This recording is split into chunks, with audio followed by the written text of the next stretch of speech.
بسم اللہ الرحمن الرحیم۔ آپ دیکھ رہے ہیں مکاشفہ ریویلڈ ٹروتھس اور میں ہوں خواجہ حامد افضال۔ دسمبر 2019 میں 40 افراد میں ایک ایسی بیماری پائی گئی جس کی علامات نمونیا بخار جیسی تھیں اور ان افراد کا تعلق ووہان شہر سے تھا جو چائنا کے صوبے ہوبا کا شہر ہے۔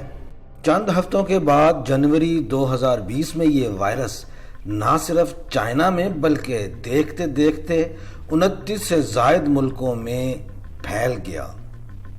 ان ممالک میں فرانس، کینیڈا، امریکہ، Japan, Australia, South Korea, Iran, Malaysia شامل ہیں۔ اب تک مرنے والوں کی تعداد 2500 سے تجاوز کر چکی ہے، جبکہ اس مرض میں مبتلا افراد کی تعداد 1 لاکھ تک پہنچ چکی ہے۔ 2019 میں کرونا وائرس دنیا کی آبادی کے لیے خطرہ کے طور پر سامنے آ چکا تھا۔ اس کے ساتھ ہی اس وائرس کے پیدا ہونے کی وجوہات کے بارے میں آراء سامنے آنے لگی۔ اس وائرس کا شکار ہونے والا پہلا شخص ووہان کی جانوروں کی منڈی سے تعلق رکھتا تھا اور اس جگہ کو اس بیماری کا گڑھ بھی کہا جا رہا ہے۔ ایسی جگہ ہے جہاں بیماریاں آسانی سے جنم لے سکتی ہیں کیونکہ یہاں مردار اور زندہ جانوروں کی بہتات ہے۔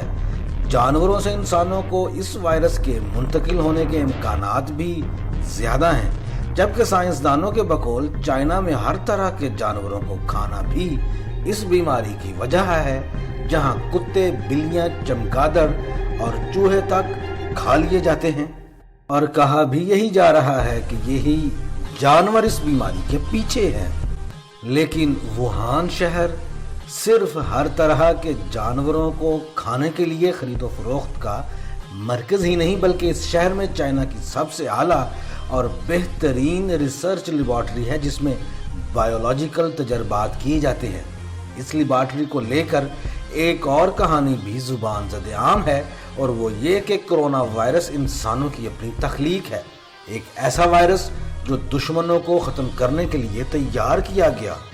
تاثر یہ ہے کہ یہ وائرس اس لیبارٹری میں تیار کیا گیا اور اس کا مقصد جنگی صلاحیتوں میں اضافے اور دشمنوں پر برتری تھا۔ اس وائرس سے پہلے بھی اس لیبارٹری میں کئی موذی وائرس بنائے گئے جن سے نہ صرف چائنا کی اپنی آبادی کم کی گئی بلکہ دنیا کے کئی ممالک میں اس کا استعمال کیا گیا۔ کئی خفیہ ایجنسیاں اس بات پر اصرار کر رہی ہیں کہ یہ وائرس چائنا کے بایولوجیکل وارفیئر کا حصہ تھا اور یہ بیماری سب سے پہلے ان 2 سائنسدانوں سے شروع ہوئی جو اس لیبارٹری میں اس کی تیاری میں شامل تھے اور ان کا تعلق ووہان انسٹی ٹیوٹ آف ویرالوجی سے تھا۔ یہ ادارہ نہ صرف بے شمار ادویات تیار کرتا ہے بلکہ بے شمار نئے وائرس اور پھر ان کا علاج۔